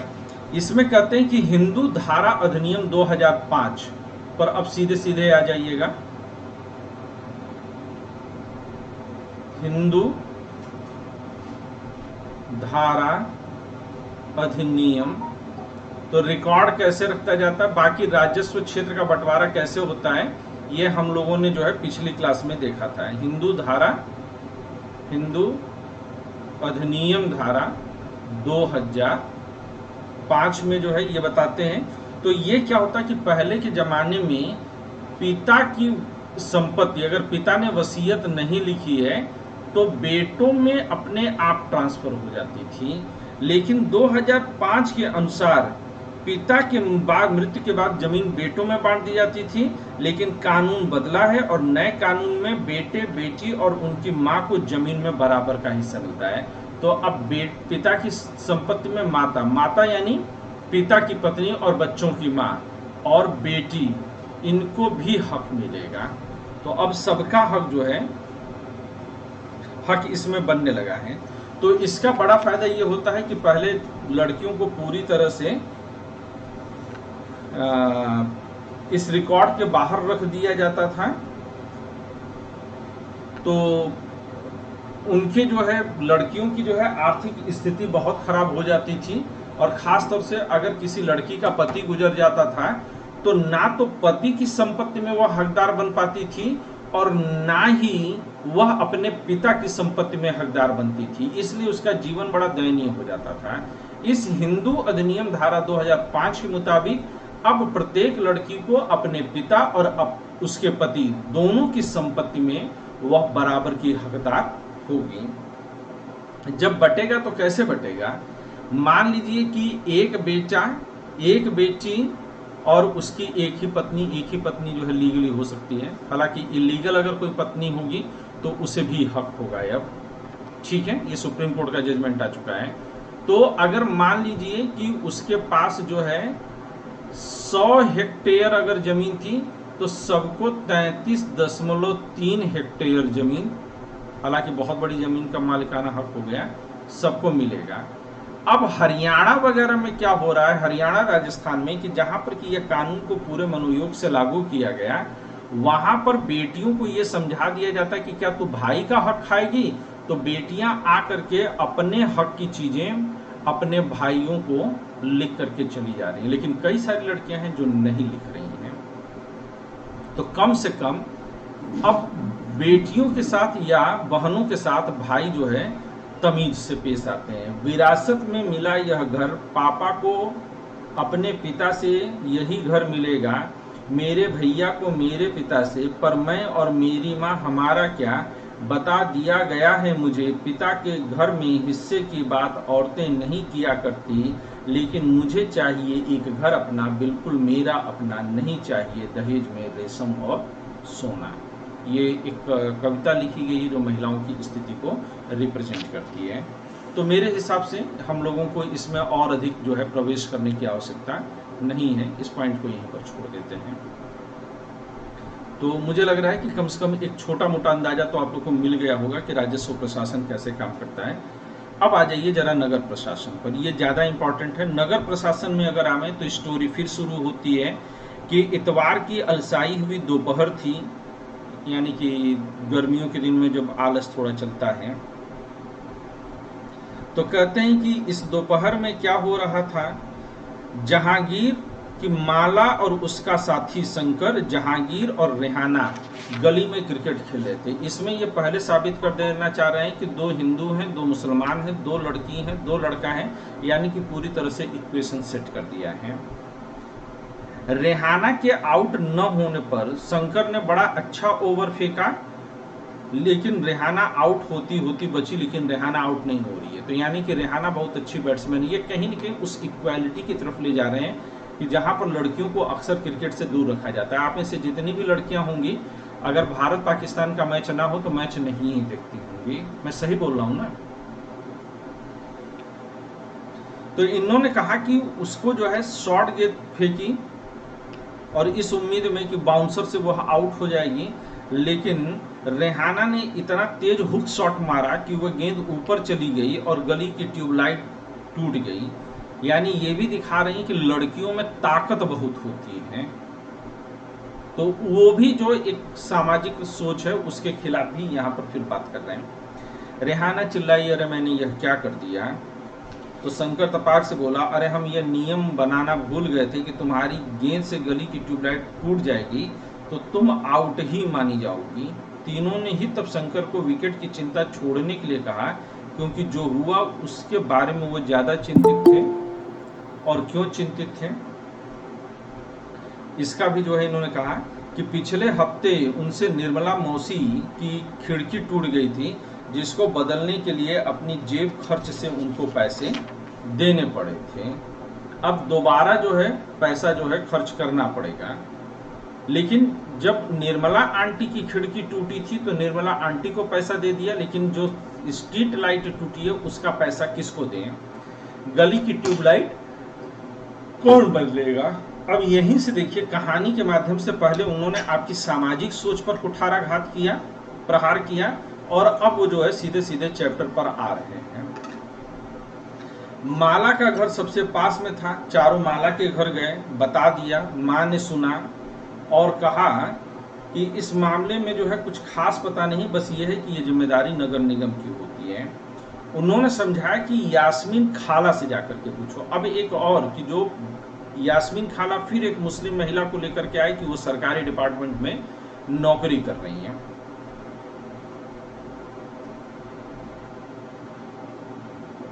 अब फिर किसी पुरुष के पास नहीं भेज रहे हैं। यास्मीन खाला जो है वो हाल ही में नगर निगम से सेवानिवृत्त हुई और उनसे जाओ पूछ लो। यास्मीन खाला के घर गए, पूरी बात बताई। यास्मीन खाला सुनकर के हंसती और बताती हैं कि नगर निगम एक बहुत बड़ी संस्था है। यह सड़क पर रोशनी की व्यवस्था करना, कूड़ा इकट्ठा करना, पानी की सुविधा उपलब्ध कराना और सड़कों और बाजारों की सफाई का काम करती है।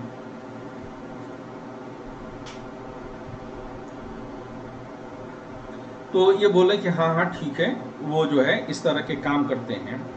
वो कह रही हैं कि नगर निगम का यह काम करना सुनिश्चित करना होता है कि शहर में बीमारी ना फैले।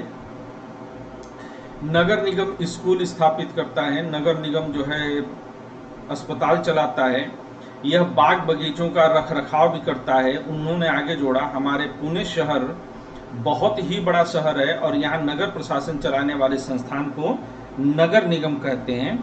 छोटे कस्बों में इसे नगर पालिका कहते हैं। तो क्लास 6 की ओल्ड एनसीईआरटी में हम लोगों ने इस बात का जिक्र किया था कि जो नगरों का स्थानीय प्रशासन होता है वो 3 समानांतर रेखाएं होती है, नगर पंचायत, नगर पालिका और नगर निगम।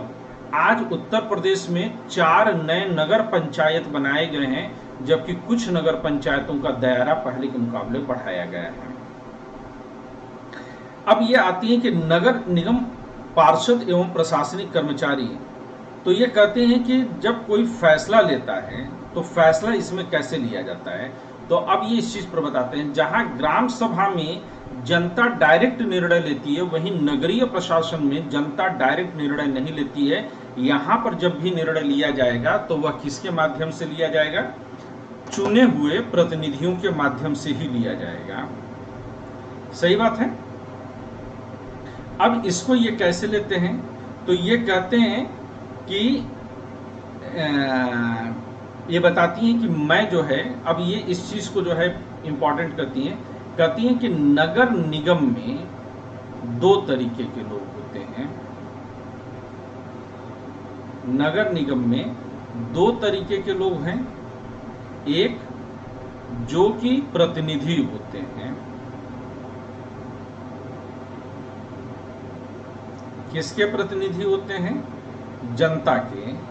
और दूसरे लोग होते हैं जो कि प्रशासनिक कर्मचारी होते हैं। इसका भी जिक्र हम लोग ओल्ड एनसीईआरटी में कर चुके हैं।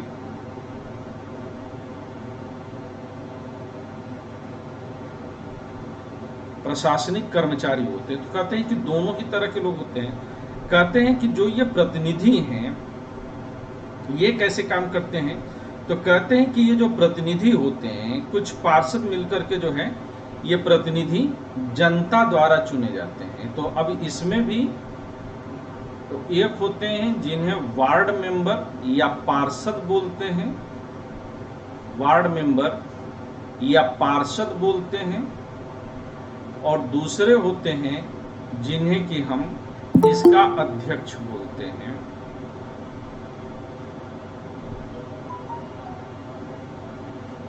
तो दूसरे को हम क्या बोलते हैं, सॉरी ये मैं कहां पहुंच गया, दूसरे को अध्यक्ष बोलते हैं। अब यहां पर इंपॉर्टेंट ये है कि पिछली क्लास में हम लोगों ने चर्चा किया था कि ये जो वार्ड मेंबर या पार्षद हैं ये कैसे होते हैं, ये जनता द्वारा प्रत्यक्ष रूप से चुने जाते हैं। जनता द्वारा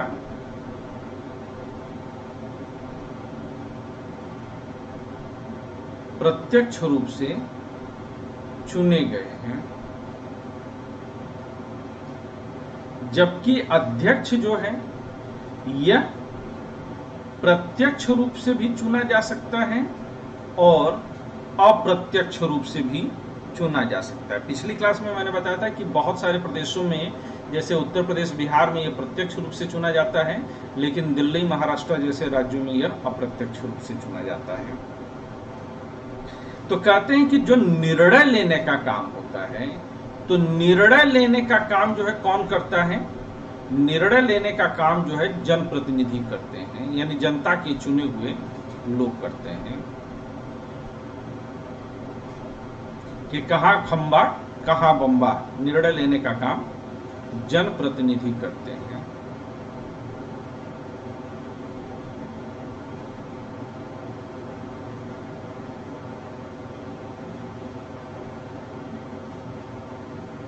जनप्रतिनिधि करते हैं।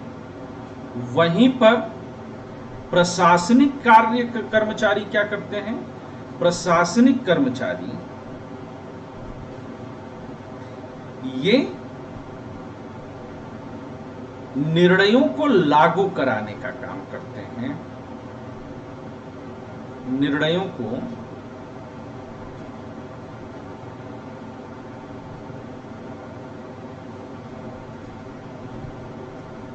लागू करवाने का काम करते हैं।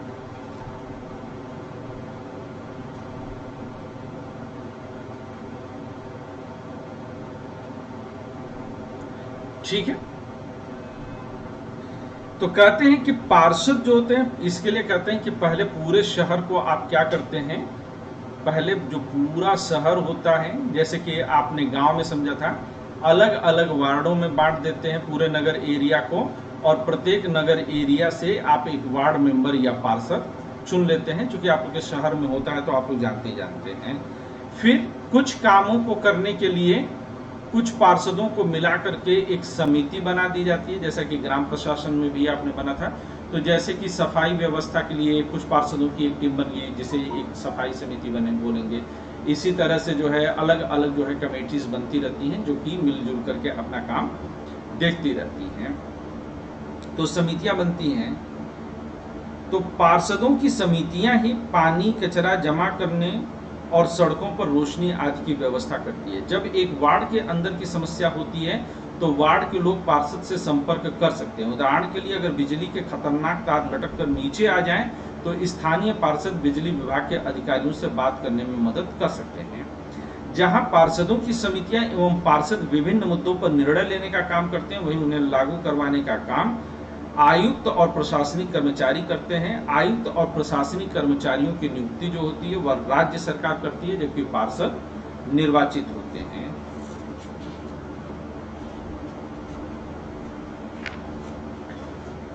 निर्णय कैसे लिया जाता है, तो निर्णय जो है वह बहुमत के आधार पर लिया जाता है। तो यह बताते हैं कि सारे वार्डों के पार्षद मिलते हैं और सबकी राय से एक बजट बनाया जाता है। बजट के अनुसार पैसा खर्च किया जाता है। पार्षद यह प्रयास करते हैं कि उनके वार्ड की विशिष्ट जरूरतें परिषद के सामने रखी जाएं, फिर ये निर्णय प्रशासनिक कर्मचारियों द्वारा क्रियान्वित होते हैं। तो जिस तरह से हमारी संसद निर्णय लेती है, उसी तरह से यह पंचायतें भी निर्णय लेती हैं। दरअसल ये आगे जो है अपनी बात को कहते हैं कि शहर में काम को अलग अलग विभागों में बांट दिया जाता है, जैसे जल विभाग, कचरा विभाग, उद्यानों की देखभाल का विभाग, सड़क व्यवस्था का विभाग। तो हर डिपार्टमेंट के लिए अलग अलग लोगों की नियुक्ति होती है। ये कहते हैं कि नगर निगमों के पास पैसा कहां से आता है, ये बड़ा इंपॉर्टेंट है, इसको समझिएगा। ये एक बॉक्स में इन्होंने बताया है कि नगर निगम को पैसा कहां से मिलता है। पेज नंबर 68 पर, अलग अलग किताबों में अलग अलग नंबर हो सकता है, बॉक्स में दिया है नगर निगम को पैसा कहां से मिलता है।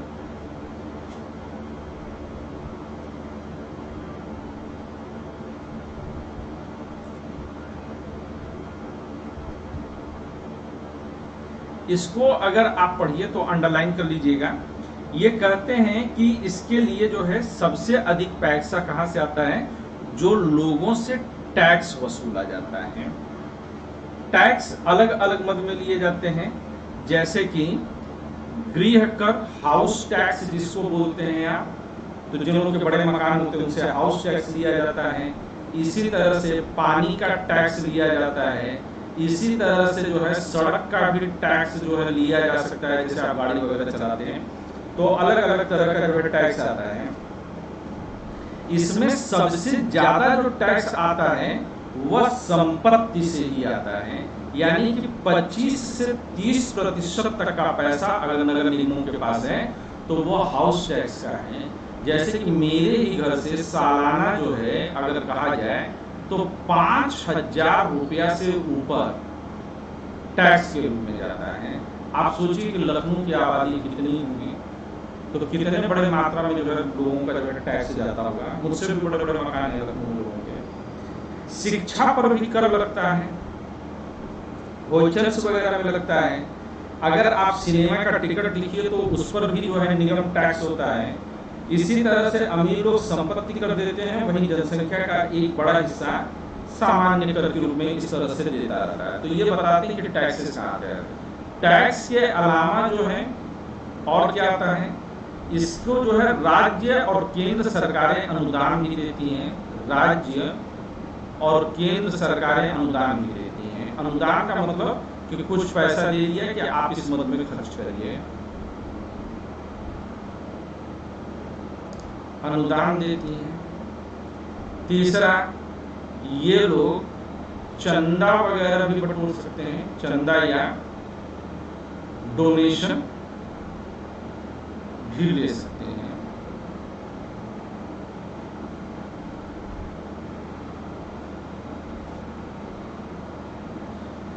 तो इस तरह से जो है ये काफी कुछ उसके बारे में बता रहे हैं।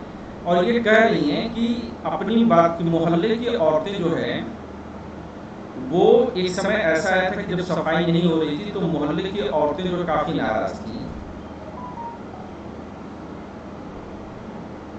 और इसके लिए उन्होंने बताया कि वो लोगों ने जाकर के पार्षद से जो है जाकर के बात की। सभी लोगों ने पार्षद के घर के सामने नारा लगाया, यानी कि जनप्रतिनिधि का विरोध किया। ये लोकतंत्र का सबसे महत्वपूर्ण अंग है कि जो लोग शासन में हैं, जो सत्ता में हैं, उनका विरोध होना ही होना चाहिए। उनकी भक्ति या उनकी चापलूसी नहीं होनी चाहिए। सबसे गलत क्या है कि सत्ता और शासन में बैठे लोगों की चापलूसी या भक्ति की जाए, ये बहुत गलत परंपरा है। विरोध होना चाहिए। जैसे कि महंगाई और बेरोजगारी पर आज की तारीख में विरोध होना चाहिए। मैं वस्तुतः जो कांग्रेस इस समय भारत जोड़ो यात्रा कर रही है या महंगाई पर रैली कर रही है, मैं मानता हूं कि विपक्ष के तौर पर कांग्रेस अपनी भूमिका के साथ पूरी न्याय कर रही है, डेफिनेटली अच्छा काम कर रही है। और जनता के नाते हमें भी शुक्रगुजार होना चाहिए कि आपकी जो भूमिका है आप उसे अच्छी तरह से निभा रहे। इसी तरह से सरकार जब अच्छा करती है तो सरकार के प्रति थैंकफुल होना चाहिए, लेकिन विरोध बहुत जरूरी है। गंगाबाई ने अपने जो है मतलब जो एक लीडरशिप थी, अब देखिए लीडरशिप फिर किसको दे रहे हैं, महिलाओं को दे रहे हैं।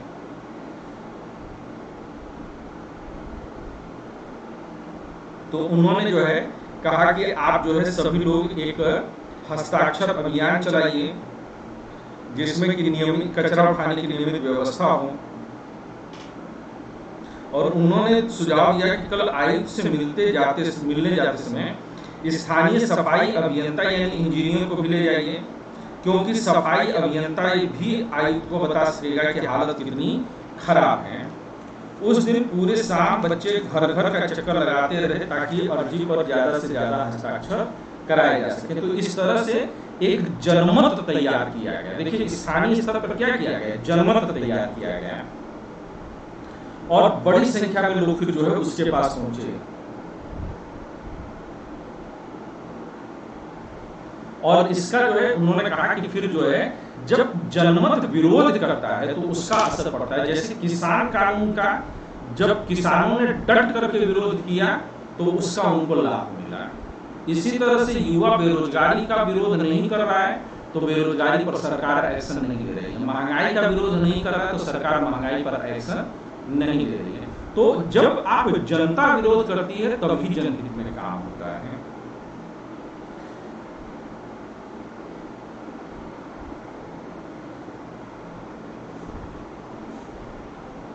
और ये लगातार करना चाहिए। और ये कहते हैं कि खाला की सेवानिवृत्ति के बाद से क्या क्या होता है। तो यास्मीन खाला ने यह भी बताया कि ये एक बार फिर से अगर आप बॉक्स से देखेंगे तो उस बॉक्स में जो है ये चीजें मौजूद हैं। क्या क्या चीजें मौजूद हैं जरा इसको समझने की कोशिश करिएगा। क्यों बंद हो जा रहा है भैया पर।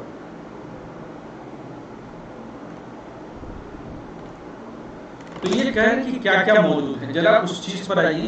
तो कहते हैं कि यास्मीन खाला ने बच्चों को जो नहीं बताया वह यह था कि हाल के समय में पैसा बचाने के लिए कई नगर निगमों ने कचरा उठाने और उसे ठिकाने लगाने के लिए निजी ठेकेदार रखी हैं।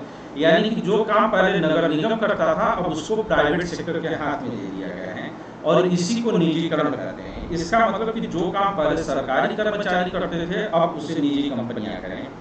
निजी ठेकेदार जिन मजदूरों को कचरा जमा करवाने और उठाने के काम पर लगाते हैं उन्हें बहुत कम पैसा देते हैं। सरकार भी पैसा दे रही थी लेकिन सरकार ज्यादा पैसा देती थी।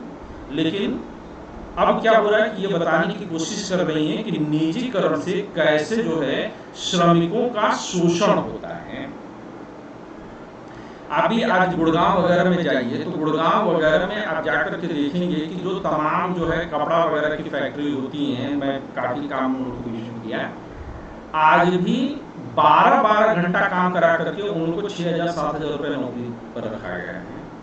तो प्राइवेटाइजेशन जो है वो बड़े पैमाने पर लोगों का शोषण करती है, जबकि सरकारी कंपनियां शोषण नहीं करती हैं। और एक बात और याद रखिएगा कि देश में अगर आज भी सबसे बड़ी कंपनियां हैं तो वह सरकारी कंपनियां ही हैं। रिलायंस या टाटा की कंपनियां, अडानी की कंपनियां देश की सबसे बड़ी कंपनियां नहीं हैं।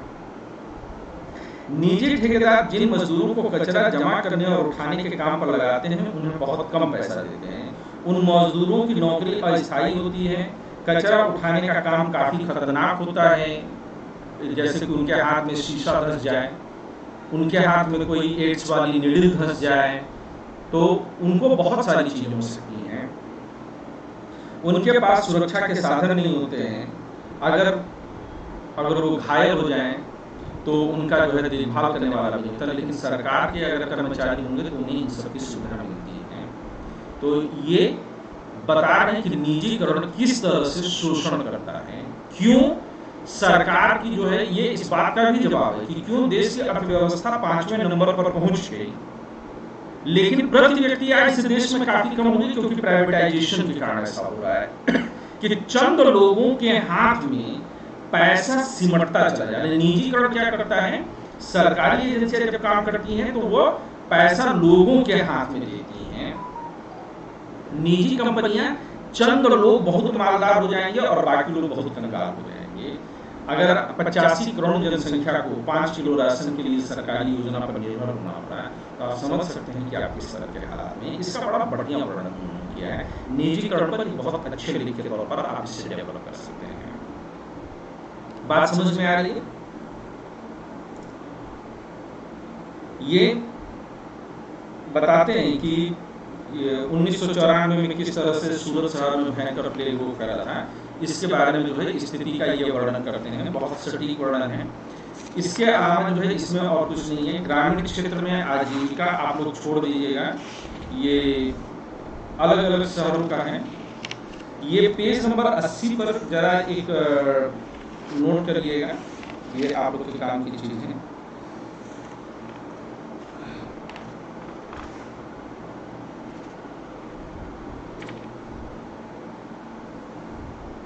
ये जहां पर शेखर है उसके ठीक ऊपर है कि हमारे देश में ग्रामीण परिवारों में से करीब 40% खेतीहर मजदूर हैं। तो ग्रामीण परिवार में कितनी आबादी है? देश की 67% आबादी है। अगर हम ये अंदाजा लगा लें इसको कि ये कितना बड़ा आंकड़ा है और क्यों देश इतना गरीब है, इसके पीछे को समझिएगा। और क्यों नेहरू का भूमि अधिग्रहण कानून बहुत जरूरी था, और क्यों ज्यादातर जमींदार या अमीर लोग नेहरू से चिढ़े और चिढ़ करके उन्होंने नेहरू के खिलाफ एक पूरा देश में माहौल बनाया। अगर देश में 100 परिवार हैं तो 100 में से 70 परिवार गांव में हैं, और इस 70 का 40% यानी कि 28 परिवार जो है, 28 परिवार ये कहां पर हैं? ये खेतीहर मजदूर हैं। ये आंकड़ा दिया हुआ है। ये आंकड़ा आप लोगों के आगे चल करके निबंध वगैरह लिखने में या सामाजिक न्याय में बहुत काम आएगा। कहते हैं बाकी के पास जमीन के टुकड़े हैं, लेकिन वो टुकड़े बहुत छोटे हैं। देश में करीबन 60% किसान, यानी कि इस 28 को छोड़ने के बाद कितने लोग बच जाते हैं? 28 को छोड़ देंगे तो आपके पास 42 परिवार बच जाते हैं। इस 42 के 60%, 42 का 60% अगर ले लेंगे तो 6 गुना 12, 6 चौका 24 से 25, यानी कि करीबन 25 परिवार ऐसे हैं जिनके पास बहुत छोटे खेत हैं। यानी कि गांव में अगर आप देख लेंगे तो 70 में से कितने? 25 और 28, ये कितने हो जाते हैं? 53। ये परिवार ऐसे हैं जिनके पास 2 वक्त की रोटी भी ढंग से नसीब नहीं है। तो गांव में अमीर कितने हो गए? 17 लोग। अब अगर आप निकालना चाहिए तो निकाल लीजिए कि 53 जो है वह 70 का कितना परसेंट हो सकता है। अगर निकालेंगे तो कुछ आपको आंकड़ा मिल ही जाएगा। और ये करीबन 7 7 49 4 76% आबादी जो गांव में है वह कैसी है? वह जो है 2 वक्त की रोटी भी उसको नसीब नहीं। ये मैंने मोटा आंकड़ा निकाला, 75% रख लीजिए। ऐसी आबादी जिसके पास 2 वक्त की रोटी भी ढंग से नसीब नहीं होती है। यही आपके गांव में जो है गरीबी का जो है बहुत बड़ा कारण है। इसमें से भी अगला जो है पेज नंबर 82 पर ये लिखते हैं, जहां पर भारत के खेतीहर मजदूर और किसान हैं। ये आंकड़े से लीजिएगा कि भारत में प्रत्येक 5 ग्रामीण परिवारों में से लगभग 2 परिवार खेतीहर मजदूर के रूप में है। वही पुराना आंकड़ा है। भारत के 80% किसानों की यही हालत है। भारत में केवल 20% किसान ही जो है वह बड़े किसान के रूप में आते हैं, जो आंकड़ा मैंने भी आपको निकाल करके दिया है। तो आप समझ जाइए कि स्थिति क्या है। बाकी जो है इसमें आंकड़े आपके लिए काम के लिए नहीं है। शहरी क्षेत्रों में आजीविका, ये मैं इसमें कोई ऐसा डेटा नहीं है कि जो मैं आप लोगों को दे सकूं। तो ये पूरा का पूरा जो है क्लास 6 की एनसीईआरटी आज हम लोगों ने कंप्लीट की। कल क्लास 7 की न्यू एनसीईआरटी होगी। जरा प्रश्न लिखिए आज के प्रश्न लिखिए।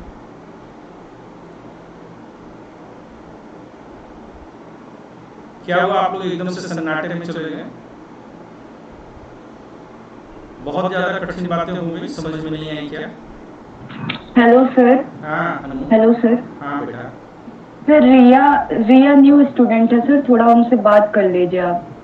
अभी बेटा मैं बोली कि सर से बात प्रश्न देने के ओके बाद, ठीक है ना? बाकी जो है समझ में आ रहा है, रिया से मैं बात कर लेता हूँ। सर क्या पढ़ाई? जी सर, वो लास्ट में ज्वाइन करें, क्या पढ़ाई हो रहा है जस्ट थोड़ा सा उनको समझा दीजिएगा, तभी वो कल से ज्वाइन। मैं अभी बात कर लेता हूँ, ठीक है? जरा प्रश्न लिखिए।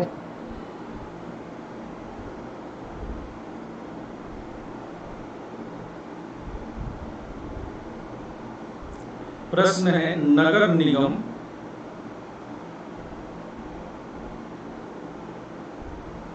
कार्यप्रणाली को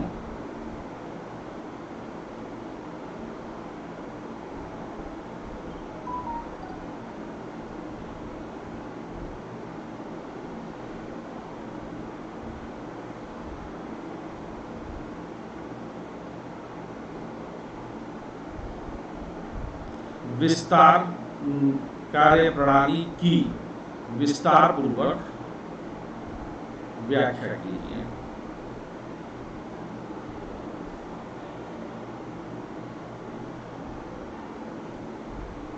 अगला प्रश्न लिखिए, प्रश्न संख्या 2। किस प्रकार चुने हुए पार्षद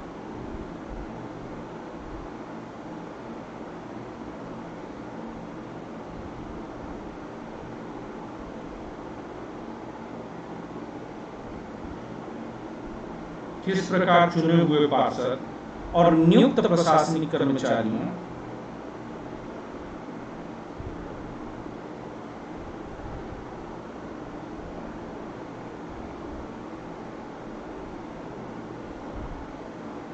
और नियुक्त प्रशासनिक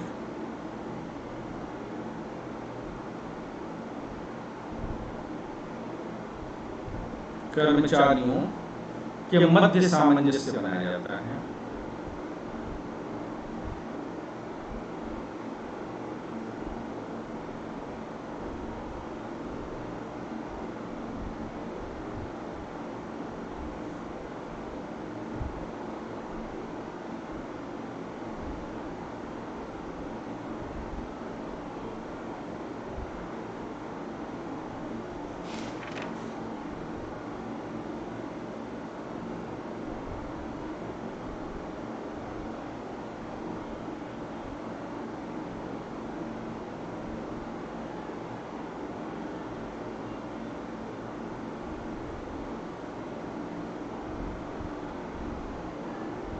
नगर प्रशासन की, प्रश्न नंबर 3, नगर प्रशासन की बजटीय प्रणाली को समझाइए।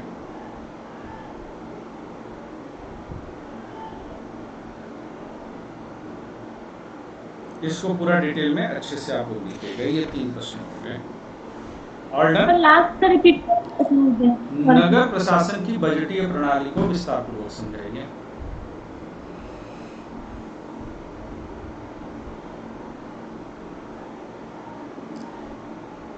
ठीक है, सबने लिख लिया?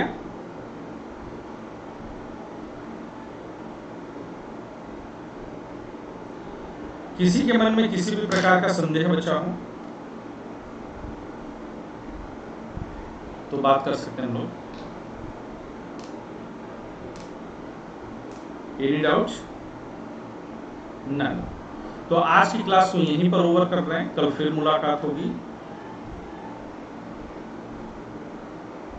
क्लास 7 की ओल्ड एनसीईआरटी के साथ। तो प्लीज आप लोग ओल्ड एनसीईआरटी के साथ में मिलिएगा।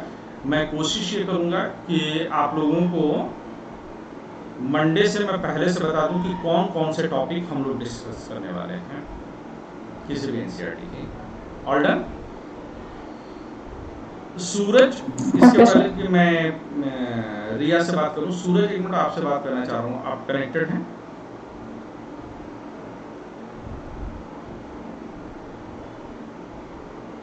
जी सर। सूरज, जब पूरी डिस्कशन चल रही थी तो आपने एक शब्द बोला, जब मैंने कहा कि सोचिए ये कटघरे में खड़ा कर देंगे तो क्या होगा। सूरज, आपने इसको किस तरह से रिस्पॉन्स किया था?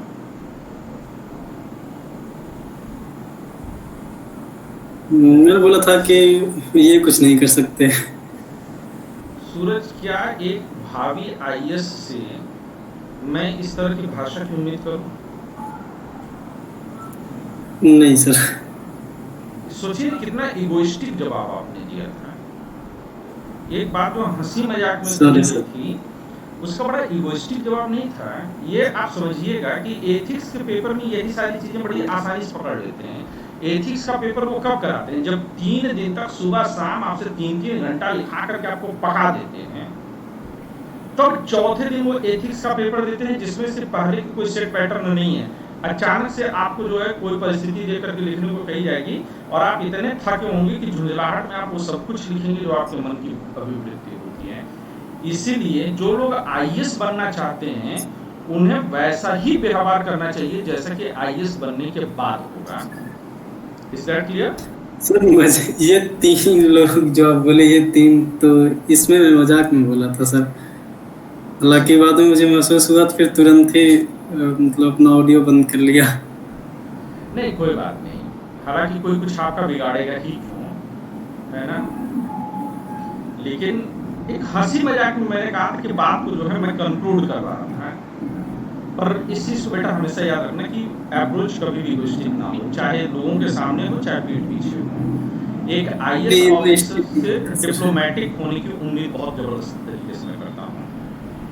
ये बात सर बहुत सही कही आपने, क्योंकि सर थोड़ा लगता है कि क्योंकि सभी हर जगह से आप जहाँ पे भी जाओगे किसी भी पोस्ट पर, तो ये जो भाषा होती है एक राजनेताओं की होती है, न कि एक आईएएस या आईपीएस या कोई भी सबऑर्डिनेट ऑफिसर कुछ भी हो, समथिंग उसकी भाषा नहीं होती है। ये सिर्फ राजनेताओं की भाषा होती है कि कुछ नहीं कर सकता, ये नहीं होगा, वो नहीं होगा। स्टूडेंट लाइफ जो में बड़े स्तर का होता है ना, वो भी नहीं बोलता इस तरह से। जी जी, वो भी सर मीडिया से बचने के लिए ये चीजें नहीं बोलता है। एक बात और आपको और बताऊं अनुज, सूरज भी सरकारी अधिकारी हैं। जी सर, मैं तभी तो जानना चाहा कि उनके उससे जबान से कैसे निकल गया कि कुछ नहीं कर सकता है कोई। हाँ वो सूरज कोई मैं नहीं बोला, नेचर कोई नहीं है नहीं सूरज बोला का। था सर। सूरज टीम बहुत के साथ संयमित इंसान जो है, वो निकल गया बस फ्लो में, है ना। We are not going to make any show। सिर्फ इसलिए निकला सर कि आप इन तीनों के साथ जो है तो मजाक का रिश्ता है सर, एक क्लास में है सोई तो। हाँ ठीक ठीक ठीक ठीक, वो एक लेवल है, क्लास में सभी लोग क्लासमेट हैं, ठीक है। पर ये है कि बेटा इस चीज को संभालना है नेक्स्ट सेंस से। डन। Class is over. जो लोग जाना चाहते हैं वो जा सकते हैं। मैं रिया से बात करूंगा। हाँ रिया, कनेक्ट करेंगे? Yes sir. Good evening sir. Very good evening Riya. बताइए अब अपने बारे में बताइए रिया, और मैं आपकी क्या मदद कर सकता हूँ? सर मैं सर 12th पास आउट करी हूँ। कहाँ की रहने वाली हैं आप? तो बंगाली लग रही हैं। यस सर, बंगाली, मतलब वेस्ट बंगाल साइड से आई हूँ, धनबाद में रहती हूँ। तो बंगाल में आप कहाँ से हैं? सर बंगाल मतलब सर प्रॉपर बंगाल तो नहीं है, जामताड़ा से हूँ, लेकिन पूरी मतलब साइड से बंगाल साइड से आई हूँ। घर जामताड़ा में है। ये कौन सा जगह पड़ा? सर नाला कुंडही प्रखंड। ये कौन सी स्टेट में है? सर झारखंड। झारखंड में है। हाँ तो झारखंड में, चलो तो अभी आपने 12वीं पास किया है? Yes sir. और सिविल की तैयारी कर रही हैं? Yes sir. ओके। ये सिविल की तैयारी में आपने जब भी किसी को सुना होगा तो आपने ये सुना होगा कि एनसीईआरटी ही उसका फाउंडेशन या बेस तैयार करता है ना रिया? Yes sir. लेकिन एनसीईआरटी को पढ़ना कैसे चाहिए, उसके प्रति हमारा वास्तविक अप्रोच क्या होना चाहिए, हम इस पर बात कर रहे हैं, ठीक है? Yes sir. तो इसमें मैं हम लोग जो है 4 महीने में सभी विषयों की एनसीईआरटी को कवर करने वाले हैं। तो जैसे क्लास 6 की एनसीईआरटी, मैं इसको जो है जब ज्यादा जो है लोग पढ़ाने की कोशिश करते हैं तो वो लोग वनडे के स्टाइल में, यानी कि जो बैंक रेलवे के एग्जामिनेशन होता है उसके स्टाइल में इसको पढ़ाने की कोशिश करते हैं कि वो 1 लाइन में बताते चलते हैं कि ये। पर मुझे ये लगता है कि एनसीईआरटी को प्रैक्टिकल लाइफ से कनेक्ट करते हुए पढ़ाया जाना चाहिए। एनसीईआरटी 2 तरीके की है बेटा, एक को कहते हैं हम लोग ओल्ड एनसीईआरटी और दूसरे को कहते हैं हम न्यू एनसीईआरटी। ओल्ड एनसीईआरटी में चीजों के थ्योरेटिकल पोर्शन पर ज्यादा जोर दिया गया है और न्यू एनसीईआरटी में उसके प्रैक्टिकल अप्रोच पर दिया गया। जैसे आप क्लास में बहुत लेट आई, आपको 5:30 बजे आ जाना चाहिए। Yes sir. तो यहाँ पर हम लोग आज जो ये देख रहे थे कि पुलिस वाले केस क्यों नहीं दर्ज करते हैं, और आपको पता होना चाहिए कि आपकी क्लास में 3 पुलिस वाले बैठते हैं। अभी अफसाना है, ये भी झारखंड में ही है और ये पुलिस वाली हैं और 2 पुलिस वाले थे, तो कुल मिला के 3 पुलिस हमारी क्लास में बैठते हैं।